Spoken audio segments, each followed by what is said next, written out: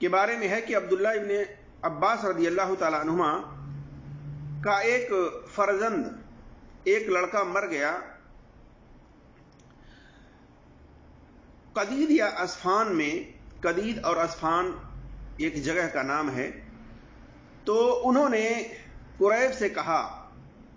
کہ دیکھو کتنے لوگ جمع ہوئے ہیں، یعنی نماز جنازہ کے لیے کتنے لوگ جمع ہوئے ہیں. قریب نے کہا میں گیا اور دیکھا لوگ جمع ہیں، اور ان کو خبر کی. عبداللہ ابن عباس رضی اللہ تعالی عنہما نے کہا تمہارے اندازے میں وہ 40 ہیں؟ میں نے کہا ہاں. کہا جنازہ نکالو، اس لیے کہ میں نے رسول اللہ صلی اللہ علیہ وسلم سے سنا ہے کہ آپ صلی اللہ علیہ وسلم فرماتے تھے جس مسلمانوں کے جنازے میں 40 آدمی ایسے ہوں جنہوں نے اللہ کے ساتھ کسی چیز کو شریک نہ کیا ہو تو اللہ تبارک و تعالی اس کے حق میں ضرور ان کی شفاعت قبول کرتا ہے. یعنی مغفرت کی دعا ایسے لوگ میت کے لیے کرتے ہیں جو توحید پرست ہیں، جو اللہ کے ساتھ کسی کو پارٹنر نہیں بناتے، اللہ کے ساتھ کسی چیز میں اللہ کو پارٹنر نہیں بناتے. تو کہتے ہیں کہ ان کی دعا اس میت کے حق میں قبول ہوتی ہے. یعنی اللہ تبارک و تعالی ان کی سفارش کو قبول کرتا ہے ایسے لوگوں کی جو میت کے لیے مغفرت کی دعائیں کرتے ہیں. تو اس حدیث سے پتہ چلا کہ یہ شرط ہے کہ چاہے تعداد میں 100 ہوں، چاہے تعداد میں 40 ہوں، اگر وہ سارے کے سارے اللہ کے ساتھ شرک کرنے والے نہ ہوں، اللہ کے ساتھ کسی کو پارٹنر بنانے والے نہ ہوں، سارے کے سارے توحید پرست ہوں، ایک اللہ کی عبادت کرنے والے ہوں، تو ان کی دعا مغفرت کی جو میت کے حق میں کر رہے ہیں ان کی وہ دعا اللہ تبارک و تعالی قبول کرتا ہے. اس حدیث سے یہ پتہ چلا. اور اس میں کچھ علماء کہتے ہیں کہ پہلے 100 کی عدد بتائی گئی تھی، بعد میں اللہ نے کم کر دیا یہاں تک کہ 40 لوگوں کی تعداد کو متعین کر دیا. تو بہرحال اس حدیث سے یہی ثابت ہوتا ہے کہ میت کے جنازہ کے نماز کے اندر کم سے کم 40 آدمی ایسے ہوں جو اللہ کے ساتھ کسی کو پارٹنر نہ بناتے ہوں، شریک نہ کرتے ہوں اللہ کے ساتھ کسی چیز میں. وہ اگر میت کے حق میں دعائیں کرتے ہیں اس کی مغفرت کے لیے تو اللہ تبارک و تعالی ان کی دعا قبول کرتا ہے. اس حدیث سے یہ پتہ چلا. اسی طرح سے سنن نسائی کے اندر حدیث نمبر 1995 ہے، اور مسند احمد میں جلد نمبر 6 صفحہ نمبر 331 334 میں ام المومنین میمونہ رضی اللہ تعالی عنہا ہیں، وہ کہتی ہیں کہ مجھے نبی صلی اللہ علیہ وسلم نے خبر دی، آپ صلی اللہ علیہ وسلم نے فرمایا جس میت کی بھی لوگوں کی ایک جماعت نماز جنازہ پڑھتی ہے تو اس کے حق میں ان کی شفاعت، ان کی سفارش قبول کر لی جاتی ہے. تو میں نے ابو ملیح سے جماعت کی تعداد کے متعلق پوچھا تو انہوں نے کہا 40 افراد پر مشتمل گروہ امت یعنی جماعت ہے. تو اس حدیث سے بھی پتہ چلا کہ اگر کم سے کم 40 لوگ ایسے ہوں توحید پرست اور وہ میت کے حق میں دعائیں کریں مغفرت کی تو ان کی وہ دعائیں قبول کی جاتی ہے. اسی طرح سے میرے عزیز دوستوں اور بھائیوں اور میری اسلامی خواتین و حضرات، میں آپ کے سامنے ایک وہ بھی حدیث رکھتا ہوں، جیسے مان لیجئے کہ میت کے جنازے میں کم ہی لوگ ہوں تو کیا اس کے لیے ضروری ہے کہ تاک عدد صف ہو، یا اسی طرح سے 3 صفیں ضروری ہے بنانا؟ تو یہ کوئی ضروری نہیں ہے، لازم نہیں ہے. اگر ایک آدمی ہو تو وہ اکیلا امام کے پیچھے صف میں کھڑا ہو سکتا ہے. اسی طرح سے اگر ایک عورت ہو تو اس آدمی کے پیچھے اکیلے ایک صف میں کھڑی ہو سکتی ہے. یعنی 3 آدمی ہوں تو تینوں میت کے لیے جنازہ پڑھ سکتے ہیں، جیسا کہ اس بارے میں یہ ہوتا ہے کہ جنازہ میں جتنے زیادہ لوگ ہوں، ایک تو یہ ہے کہ جنازہ میں جتنے زیادہ لوگ ہوں، شریک ہوں، اتنا ہی بہتر ہے۔ البتہ بعد حدیث سے پتہ چلتا ہے کہ اگر جنازہ پڑھنے والوں کی تعداد صرف 3 ہو اور ان میں بھی ایک عورت ہو تو ایسا نہیں ہوگا کہ مرد امام کے دائیں پہلو میں داہنے طرف کھڑا ہو جائے گا اور عورت پیچھے، جیسا کہ عام نمازوں کی جماعت کا طریقہ ہے، بلکہ مقتدی مرد ایک بھی پیچھے ہی کھڑا ہوگا۔ چنانچہ مستدرک الحاکم کے اندر حدیث نمبر 1350 پر اور سنن کبریٰ للبیہقی کے اندر جلد نمبر 4 صفحہ نمبر 31 اور 30 اور مسند احمد میں جلد نمبر 3 صفحہ نمبر 217 میں ہے کہ نبی صلی اللہ علیہ وسلم نے عمیر بن ابو طلحہ رضی اللہ تعالی عنہ کی نماز جنازہ ان کے گھر میں یوں پڑھائی کہ آپ صلی اللہ علیہ وسلم آگے امامت کروا رہے تھے، ابو طلحہ رضی اللہ تعالی عنہ آپ کے پیچھے اکیلے صف میں کھڑے ہو گئے اور ام سلیم رضی اللہ تعالی عنہ ابو طلحہ رضی اللہ تعالی عنہ کے پیچھے تھیں۔ پتہ چلا کہ اگر 3 شخص بھی ہوں تو اس طریقے سے امام پہلے کھڑا ہوگا میت کے قریب، امام کے پیچھے ایک آدمی کھڑا ہوگا، اور ایسا نہیں کہ عام نمازوں کی جماعت میں جس طریقے سے اگر 2 آدمی ہیں تو امام کے داہنی طرف وہ آدمی کھڑا ہوگا، بلکہ نماز جنازہ کے اندر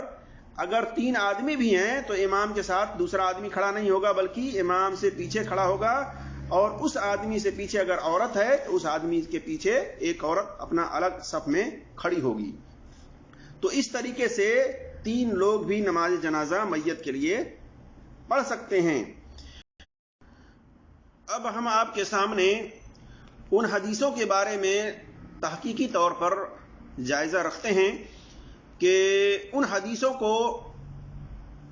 اکثر و بیشتر اپنے ملکوں کے اندر احناف حضرات دلیل بنا کر کے یہ کہتے ہیں کہ میت کے جنازے میں کم سے کم 3 صفیں ہونی چاہیے، 3 صفوں کی یہ فضیلت ہے۔ تو دیکھیے یہ جو حدیث ہے یہ سنن ابی داؤد کے اندر حدیث نمبر 3166 ہے، سنن ترمذی میں حدیث نمبر 1028 ہے، سنن ابن ماجہ میں حدیث نمبر 1490 ہے، اور مسند احمد جلد نمبر 4 صفحہ نمبر 79 یعنی 79 ہے۔ اس میں ہے کہ آپ صلی اللہ علیہ وسلم نے فرمایا جو بھی مسلمان مر جائے اور اس کے جنازے میں مسلمان نمازیوں کی 3 صفیں ہوں تو اللہ اس کے لیے جنت کو واجب کر دے گا۔ تو دیکھیے یہ جو حدیث ہے کئی کتب حدیث کے اندر موجود ہے،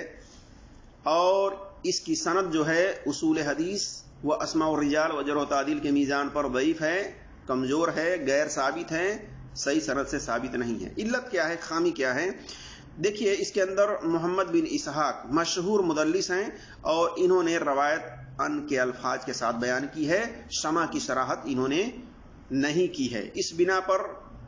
اس کی سند ضعیف ہے۔ لیکن ہم آگے اس کی وضاحت کریں گے کہ ان سے سما بھی ثابت ہے، لیکن اس کے علاوہ بھی اس کے اندر علت موجود ہے۔ پہلی بات یہ ہے کہ اس حدیث کو شیخ البانی رحمۃ اللہ علیہ نے اور حافظ زبیر علی زئی رحمۃ اللہ علیہ نے اس کی سند کو ضعیف قرار دیا ہے۔ شیخ البانی رحمۃ اللہ علیہ نے اور حافظ زبیر علی زئی رحمۃ اللہ علیہ نے اس کی تحقیق میں سنن ابن ماجہ کی حدیث نمبر 1490 اور اسی طرح سے شیخ البانی رحمۃ اللہ علیہ نے ضعیف جامع الصغیر کے اندر حدیث نمبر 5087 5668 احکام الجنائز میں حدیث نمبر 100 کے اندر اس کو ضعیف قرار دیا ہے۔ اسی طرح سے حافظ زبیر علی زئی رحمۃ اللہ علیہ نے بھی سنن ابی داؤد میں حدیث نمبر 3166 پر اور سنن ابن ماجہ میں حدیث نمبر 1490 کی تحقیق میں اس کی سند کو ضعیف قرار دیا ہے۔ لیکن مسند الرویانی کے اندر حدیث نمبر 1537 میں محمد بن اسحاق نے سما کی صراحت کی ہے، لیکن اس کے اندر ایک علت موجود ہے۔ جس کی بنا پر اس کی بھی سند ضعیف ہے، کیونکہ اس کے اندر الحارث ابن المالک جو کہ حارث ابن مخلد ہے اور وہ مجہول الحال ہے، اس کی حالات زندگی کے بارے میں کسی متقدمین محدثین نے توثیق پیش نہیں کی ہے، لہذا اس کی توثیق نہ ملنے کی بنا پر، اس کو ثقہ ثابت نہ کرنے کی بنا پر اس کی سند ضعیف ہے، صحیح نہیں ہے، جیسا کہ محدثین نے کہا ہے، کئی محدثین نے،